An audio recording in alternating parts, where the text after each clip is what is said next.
හෙල්ලෝ කොනිචිවා guys කොනිචිවා කිවට දැන් අයත් වෙන්න ළඟයි වෙලාවක් නෑ ඇත්තටම පට්ට බිසි මේ ටිකේ දන්නවනේ ජෙල්පී තියෙනවා ඔයාලත් ලියන ඇතිනේ වෙලාවක් හම්බුන වෙලාවක ඔයාලා ඉල්ලපු මාතෘකාවක් හරිද හැමෝම ඉල්ලනවා දයිගපු ගැන දාන්න විස්තර කරන්න කියලා මං අද හිතුවා ඒක ගැන පොඩ්ඩක් කතා කරන්න කියලා ඔයාලට තේරෙන විදියට හරිද මාත් දයිගකු එක්කට ඇතුල් වෙන්න ඉන්න නිසා මන් දන්න දේවල් මං හොයන දේවල් ටික මේ ඇත්තටම කතා කරොත් ඔයාලටත් ඒක යූස්ෆුල් වෙයි කියලා හිතපු නිසා තමයි මං ලිස්ට් ඩවුන් කරගත්තා. අපි එකින් එක ඒක ටොපික් වශයෙන් තේරෙන විදිහට කතා කරගෙන යන්. හරිද? ඉස්සෙල්ලාම ගත්තොත් ජපානයේ තියෙනවා දයිගකු වර්ග 3ක්. හරිද? ඒක මේ අපි ලිස්ට් ඩවුන් කරොත් ජපානයේ තියෙනවා national universities, public universities, ඊට පස්සේ තියෙනවා private universities කියලා. national universities කියන්නේ ඒක ඇවිල්ලා කන්ට්‍රෝල් වෙන්නේ ගවර්න්මන්ට් එකකින්. ජපානයේ ගවර්න්මන්ට් එකකින්. ඒක පොඩ්ඩක් අමාරුයි ඇතුල් වෙන්න. ඊට පස්සේ ඒක තියෙන කෝසස් අමාරුයි. ඊට පස්සේ දෙවෙනියට පබ්ලික් යුනිවර්සිටිස්. මේක පාලනය වෙන්නේ ලෝකල් ගවර්න්මන්ට් එකකින්. ඊට පස්සේ තියෙන ප්‍රයිවට් යුනිවර්සිටිස්. රියෝගක්සේලා. ඒ කියන්නේ අපි ඉන්ටර්නැෂනල් ස්ටුඩන්ට්ස්ලා. ඉන්ටර්නැෂනල් ස්ටුඩන්ට්ලා ගොඩාක් දුරට යන්න කැමති සහ යන්න ලේසි ප්‍රයිවට් යුනිවර්සිටිස් වලට. කම්පිටිටිව් මේ අතින් ගත්තහම ප්‍රයිවට් යුනිවර්සිටි එකයි නැෂනල් යුනිවර්සිටි එකයි අතර කම්පෙයාර් කරොත් නැෂනල් යුනිවර්සිටිස් වලට යන්න ගොඩක් අමාරුයි. හරිද? ඊට පස්සේ දැන් තියෙනවා ජපානයේ ගොඩක්ම තියෙනවා ඉංග්ලිෂ් ටෝට් ඩිග්‍රී ප්‍රෝග්‍රෑම්ස් තියෙනවා. ඒ කියන්නේ අපිට ෆුල් කෝස් එකම ඉංග්‍රීසියෙන් කරන්න පුළුවන් මේ හැකියාව තියෙනවා යුනිවර්සිටිස් වල, ප්‍රයිවට් යුනිවර්සිටිස් වල. හරිද? නැෂනල් යුනිවර්සිටිස් වල තියෙනවා ඒක පොඩ්ඩක් අමාරුයි. මං එක්සැම්පල් එකක් විදියට කිව්වොත් ඉංග්ලිෂ් ටෝට් ඩිග්‍රී ප්‍රෝග්‍රෑම්ස් තියෙන යුනිවර්සිටිස් ටික University of Tokyo, ඊට පස්සේ Kyoto University, Osaka University, Ritsumeikan University. මෙන්න මේ Ritsumeikan University එකේ නම් තනිකර යන්නේ ඉංග්‍රීසි වලින් ඔක්කොම. ඊට පස්සේ Sophia University කියලා එකක් තියෙනවා. මෙන්න මේවට ඔයාලට ඇප්ලයි කරන්න පුළුවන් ජපනීස් නැතුවත්. හරිද? ෆුල්ම යන්නේ ඉංග්ලිෂ් ටෝට්. ඒකට අවශ්‍ය කරන්නේ ඉතින් TOEFL IELTS වගේ එක්සෑම් වල හොඳ ලකුණු තියෙනවා නම් මේ ප්‍රෝග්‍රෑම්ස් වලට ඇප්ලයි කරන්න පුළුවන්. වැදගත්ම දේ දෙවෙනි මාතෘකාව විදිහට කතා කරමු. ජපනීස් යුනිවර්සිටි එකට ඇතුල් වෙන්න, ප්‍රයිවට් යුනිවර්සිටි එකට ඇතුල් වෙන්න අවශ්‍ය කරන ක්වොලිෆිකේෂන්ස් මොනවද කියලා. හරිද? ඉස්සෙල්ලාම ඕනේ වාට ජපනීස් අත්‍යවශ්‍යයි. N2 හෝ N1. N3 වලින් ගන්න ඒවා තියෙනවා. ඒක බොහෝ කලාතුරකින් තමයි තියෙන්නේ. හරිද? N2 N1 හදාගත්තොත් ඕනම යුනිවර්සිටි එකට ඇප්ලයි කරන්න පොඩ්ඩක් ලේසි. හරිද? ඊට පස්සේ තියෙනවා EJU එක්සෑම් එක. මොකද්ද මේ EJU කියන්නේ? කට්ටිය හැමෝම අහනවා. EJU කියලා කියන්නේ ඇවිල්ලා Examination for Japanese University Admission for International Students කියන එක්සෑම් එක. හරිද? ඒක තියෙන්නේ රියෝගක්සේලාට, ඉන්ටර්නැෂනල් ස්ටුඩන්ට්ලාට.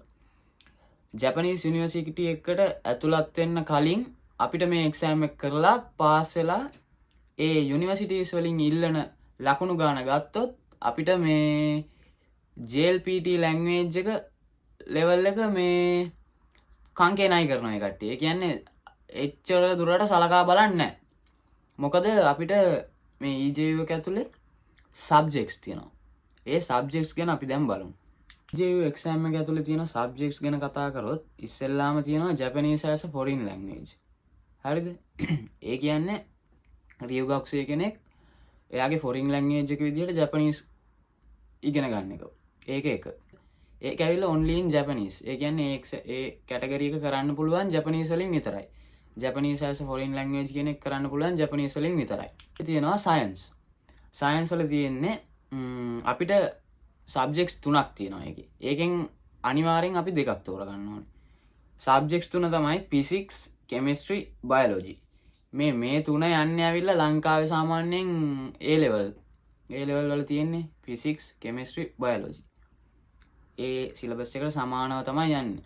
ජපානයේ කෝකෝසෙයිලාට උගන්වන සිලබස් එකෙන් තමයි. ඒක සමානයි අපේ A level වලට. හරිද? ගොඩාක් කට්ටිය මේක පටලවාගෙන තියෙන්නේ මං හිතන විදිහට EJU එකයි JLPT එකයි සමාන එක්සෑම් එකක් කියලා. ඒක පට්ට වැරදි. හරිද? ඒක මතක තියාගන්න හොඳට. මෙන්න මේ සෙක්ෂන් එකට ඔය physics chemistry biology කියන එකට දෙනවා ලකුණු 200ක්. හරිද? මෙන්න මේ සෙක්ෂන් එක අපිට ජපනීස් වලින් හරි ඉංග්‍රීසි වලින් හරි තෝරගන්න පුළුවන්. අන්න ඒක ඇඩ්වාන්ටේජ් එකක්. අර Japanese as a foreign language කියන එක ලැන්ග්වේජ් එක විතරයි අපි ජපනීස් වලින් කරන්න ඕනේ. ඊට පස්සේ මෙතනින් දෙකක් එක්සැම්පල් එකක් විදිහට මම දැන් කරන්න ඉන්නේ physics උයි chemistry. හරිද? ඊට පස්සේ Japanese as a foreign language කියන එක්සෑම් එකයි. ඊට පස්සේ තියෙනවා අපිට තෝරගන්න පුළුවන් තුන්වෙනියට Japan and the world කියලා එකක් තියෙනවා. ඒක තියෙන්නේ මේ for social science and humanities කියන පැත්තට. මෙන්න මේ EJU exam එක universities වලින් එක universities වලින් ඉල්ලන subjects වෙනස්. මෙන්න මේක දැන් මම කියවන subjects ටික. දැන් ඔයා හිතන්නකෝ මම දැන් IT university එකට යන්නේ. IT කරන්න ඉන්න කෙනෙක් හිතන්නකෝ ඔයා නිකන් මම example එකක් විදිහට හරිද? Tokyo University එකට apply කරනවා. ඒ apply කරද්දි ඒ කට්ටිය EJU එකෙන් ඉල්ලනවා ඔයාට science තෝරගෙන ඒකේ අවම subjects දෙකක්. ඒ කියන්නේ physics, chemistry. ඊට පස්සේ තව එකක් තියෙනවා mathematics. හතරවෙනි එක. මම ඒක කතා කරේ නෑ තාම. mathematics කියලා එකක් තියෙනවා. mathematics එකෙත් තියෙනවා මේ course 1, course 2 කියලා දෙකක්. course 1 එක තියෙන්නේ ඇවිල්ලා for humanities and social science. ඊට පස්සේ course 2 මෙන්න මේක තමයි advanced course එක මේකේ. mathematics කියන section එකේ advanced course එක ඇවිල්ලා මේ course 2 එක. ඒකේ තියෙන්නේ science and engineering majors. ඒ කියන්නේ ඔය ඉංජිනේරු පැත්තට යන ගණන් ටිකක් තමයි තියෙන්නේ. උදාහරණයක් විදිහට ගත්තොත් මේකේ තියෙනවා තනිකර සාමාන්‍යයෙන් කිව්වොත් අවකලන අනුකලන ඊට පස්සේ ප්‍රක්ෂිප්ත ඊට පස්සේ මොකද්ද සංකීර්ණ සංඛ්‍යා ඔන්න ඔහම මේ සංඛ්‍යානය වගේ දිගට යන ප්‍රශ්න ටිකක් තියෙන්නේ. ඔයාලට A level syllabus එක දන්නවනේ මම කියන්න ඕනේ නෑනේ. ඒ සබ්ජෙක්ට් එකත් අපිට තෝරගන්න පුළුවන් ජපනීස් හරි ඉංග්‍රීසි හරි. ජපනීස් වලින් කරොත් ලොවෙත් ෆේල් වෙනවා. ඉංග්‍රීසි වලින් කරොත් මොකක් හරි ගේමක් ගහගත්තා කි. හරිද? ඔන්න දැන් මම කතා කර හිටියේ ඒක නෙමෙයිනේ. ටෝකියෝ යුනිවර්සිටි එකට දැන් එක්සැම්පල් එකක් විදිහට දැන් ඉල්ලනවා ඒ කට්ටිය IT ඩිග්‍රී එකක් කරන්න. mathematics course 2 එකයි. ඊට පස්සේ ඉල්ලනවා science subject දෙකකුයි physics chemistry. ඊට පස්සේ Japan as a foreign language. ඔන්න ඔය subject හතර ඉල්ලනවා. ඒකෙන් ලකුණු අඩුම 200ක් අරන් තියෙන්න ඕනේ. 400න් 200ක් අරන් තියෙන්න ඕනේ කියලා ඉල්ලනවා. ඔන්න ඔහම එක යුනිවර්සිටි එකෙන් යුනිවර්සිටි එකට ඔන්න ඔය ඉල්ලන EJU exam එකේ කැටගරි එක වෙනස් වෙනවා. ඔයාලට තේරුණානේ දැන්? ඔයාලා හිතන්නකෝ ආර්ට් මොකක් හරි කරනවා කියලා. එතකොට කරන්න ඕනේ මෙන්න මේ mathematics කියන එක ඒ කට්ටිය අදාළ කරගන්නේ නැහැ EJU exam එකේ. හරිද? ඒ කට්ටිය ඊට පස්සේ ඒකට අදාළ කරගන්නේ ඔය Japan and the world කියන එක. ඊට පස්සේ Japan as a foreign language කියන එක. ඒ දෙක. අන්න එහෙම කැටගරයිස් වෙනවා ඕක. හරිද?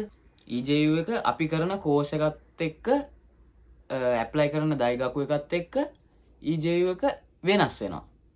එක්සෑම් එකේ ඉල්ලන මේ ක්වොලිෆිකේෂන් එක වෙනස් වෙනවා. දෛගකු එකෙන් දෛගකු එකට. ඔයාලට ඒක තේරුණානේ. EJU එකේ තියෙන සිලබස් එක පාස් පේපර්ස් අනම්මනම් මේ අපිට JASO කියන වෙබ්සයිට් එකෙන් ගන්න පුළුවන් ජපානේ. මම මේ වෙබ්සයිට් එක ඩිස්ක්‍රිප්ෂන් එකේ පින් කරලා තියන්නම්. ඔයාලට ගිහිල්ලා ඕන විස්තරයක් ඒකෙන් බලා ගන්න පුළුවන්. ඊට පස්සේ මේ එක්සෑම් එක තියෙන්නේ අවුරුද්දට දෙපාරයි. ජූන් තියෙනවා ඊට පස්සේ නොවැම්බර් තියෙනවා. හරිද? ඒ දෙකෙන් තමයි අපිට ලියන්න පුළුවන්. මේක අපිට ලංකාවේ ඉඳනොත් කරන්න පුළුවන්. ලංකාවේ ඉඳන් කරගෙන එන එක හොඳයි කියලා මම හිතනවා. මෙහෙ මොකද මේ ෆී එක පොඩ්ඩක් ගණන් වැඩි. ජපානයේ අපි කරොත් එක සබ්ජෙක්ට් එකකට සාමාන්‍යයෙන් yen 7000ක් 12000ක් අතර යනවා. හරිද? එතකොට හිතන්නකෝ ඔයාලා සබ්ජෙක්ට් ගානට ඒ ගාන යනවා. ඒක නිසා පොඩ්ඩක් ලංකාවේ ඉඳන් ඒක කරගෙන එන එක පොඩ්ඩක් ගේමක් තමයි. මහන්සි වෙලා කරගෙන ආවොත් ගේමක් ගහන්න පුළුවන්. ඇත්තට මේ හොඳ යුනිවර්සිටි එකකට යන්න පුළුවන්. ඔන්න EJU ගැන තිබ්බ ප්‍රශ්නේ ඔයාලට මේ තේරුණා කියලා මං හිතනවා. අපි යන් එහෙනම් ඊළඟ පොයින්ට් එකට. ඊට පස්සේ ඉල්ලනවා තුන්වෙනියට ඒ කට්ටිය දැන් ඔයාලා ඉංග්‍රීසි වලින් ඩිග්‍රී ප්‍රෝග්‍රෑම් එක කරනවා නම් IELTS, TOEFL, TOEIC වගේ එක්සෑම් වල මාක්ස් ඉල්ලනවා. ඒකත් යුනිවර්සිටි එකෙන් යුනිවර්සිටි එකට බොහෝ දුරට ඩිපෙන්ඩ් වෙනවා. ඒ කට්ටිය පෙළක් ඒවා අපි කරන කෝස් එකත් එක්ක තමයි ඒක තීරණය වෙන්නේ. හරිද? ඔන්න ඒකත් ඔයාලා මතක තියාගන්න. ඊට පස්සේ අපේ මොකක් හරි තව එක්ස්ට්‍රා කරිකියුලර් ඇක්ටිවිටීස් වල සර්ටිෆිකේට්ස් ඊට පස්සේ හයර් ඩිප්ලෝමා අනම්මනම් තිබ්බනම් ඒවත් අපිට පෙන්වන්න පුළුවන්. ඊට පස්සේ අපි කතා කරමු යුනිවර්සිටි ෆීස් ගැන. හරිද? යුනිවර්සිටි ෆී එක සාමාන්‍යයෙන් ප්‍රයිවට් යුනිවර්සිටි එක තමයි මම නම් හිතන්නේ වැඩියෙන්ම යන්නේ කියලා. සාමාන්‍යයෙන් අවුරුද්දට යුනිවර්සිටි ෆී එක යනවා කොළ 80යි කොළ 120ත් අතර. හරිද? හොඳම යුනිවර්සිටි එකක් නම් වැලිඩ් ඩිග්‍රී එකක් ප්‍රොවයිඩ් කරන යුනිවර්සිටි එකක් නම් 120ටත් උඩින් යනවා අවුරුද්දට. හරිද? ඒක ඉතින් ඩිපෙන්ඩ් වෙනවා යුනිවර්සිටි එකෙන් යුනිවර්සිටි එකට. ඒකත් හොඳට මතක තියාගන්න.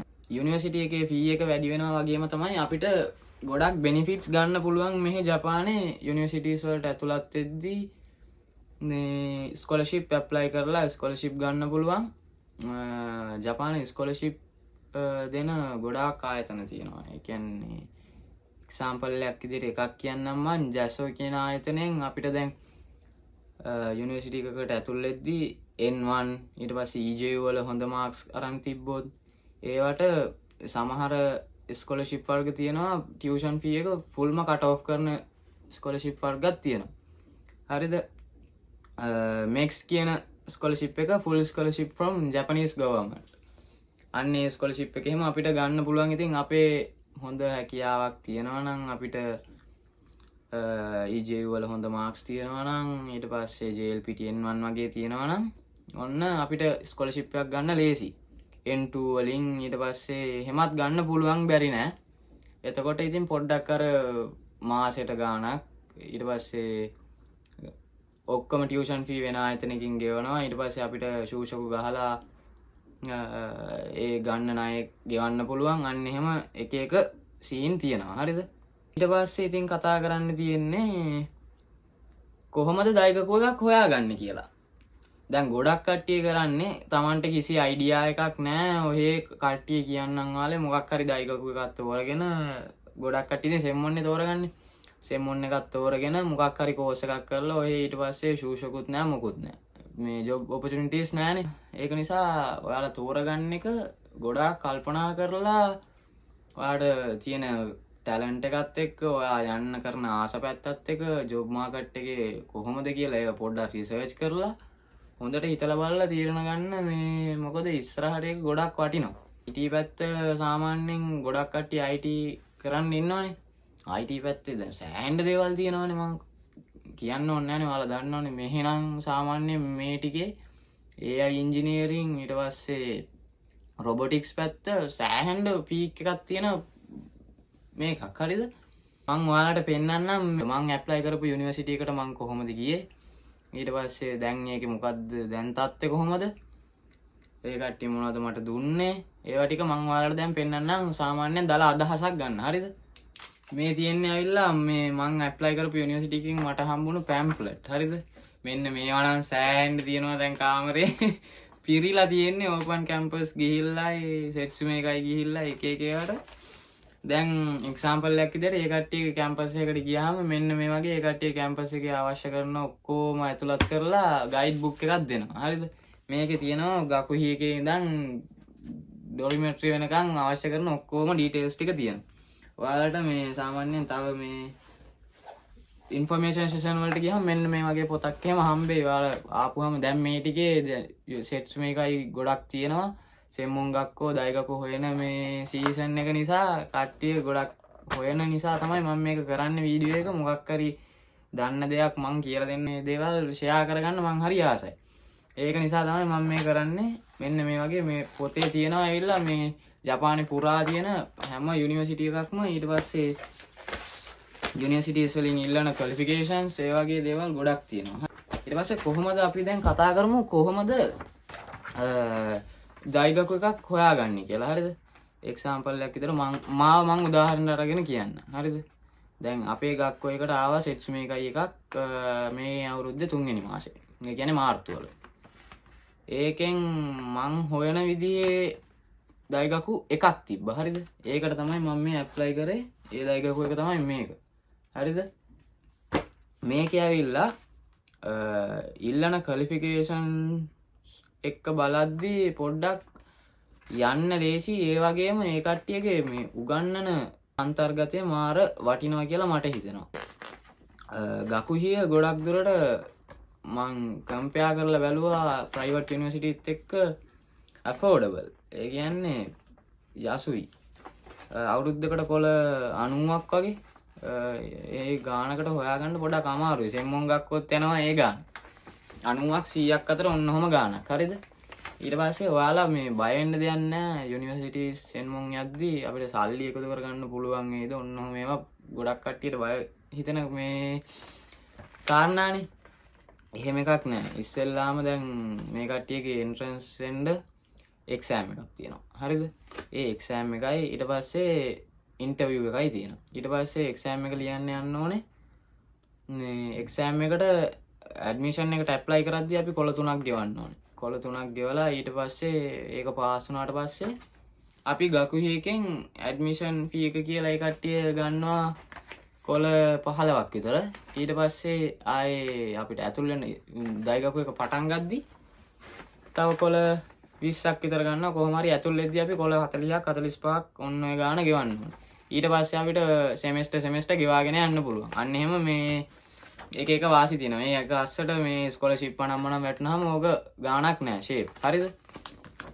ෂේප් කිව්වට අපි ඉතින් ඒක මැනේජ් කරන් සල්ලි ඉතුරු කරන් ගේම ගහන්න ඕනේ. ඒවා තමයි ඉතින් මට කතා කරන්න ඕනේ වුණේ අද. මන් දන්න දේවල් වලින් ඔයාලට පුළුවන් තරම් සරලව මොකක් හරි දෙයක් පැහැදිලි කරන්න තමයි මම අද ආවේ. ඉතින් පැහැදිලි කරා වුණ ඔයාලට තේරුණා කියලා මං හිතනවා දෛගපු ගැන කතා කරපු ටික. මොකක් හරි ප්‍රශ්නයක් තියෙනවා නම් දාන්න කමෙන්ට් එකක්. මං WhatsApp channel එකක් create කරන්නම්. ඒක link එකත් පල්ලෙන් pin කරලා තියන්නම් comment section එකේ. අනිවාර්යෙන් කට්ටියම join වෙන්න. මොන හරි ප්‍රශ්න තියෙනවා නම් අපි කතා කරමු. මන් දන්නේ නැති දෙයක් තියෙනවා නම් ඔයාලා මට කියලා දෙන්න. ඔයාලටත් දන්නේ නැති දෙයක් තියෙනවා නම් මොකක් හරි මොකද මම මෙහි ඉඳන් experience කරන ඒවා මං ඔයාලට කියලා දෙන්නම්. ඊට පස්සේ ඉගෙන ගන්න දේවල් මොනවා හරි N3 N2 N4 ඔන්න වගේ මොකක් හරි සිලබස් එක හරි දන්නේ නැති දේවල් ඔක්කොම අපි ෂෙයා කරගෙන ඉගෙන ගමු. මොකද මේ අපි උදව් කරගෙන මේක කරොත් තමයි මොකක් හරි කෙනෙක් හරි මොකක් හරි ගේමක් ගහන්න ගොඩ යන්නේ. කාට හරි උදව් කරන එක ගොඩක් වටිනවා කියලා මං හිතනවා. ඉතින් මං මේ channel එකේ link එක අනිවාර්යෙන් pin කරලා තියන්නම්. ඔයාලා add වෙන්න ඒකට. මොකක් හරි ප්‍රශ්න තියෙනවා නම් දාන්න. මං පුළුවන් වෙලාවක message එකක් දාලා reply එකක් දාලා ඉස්සරහට කරගෙන යන්. මොකක් හරි ප්‍රශ්නයක් තියෙනවා නම් කමෙන්ට් එකක් දාන්න. subscribe කරන්න ඉතින් අනිවාර්යෙන් like එකකුත් දාන්න. මොන හරි ප්‍රශ්න තියෙනවා නම් දාන්න ඉතින්. ඊළඟට අපි සෙම්මොන් ගැන කතා කරමු.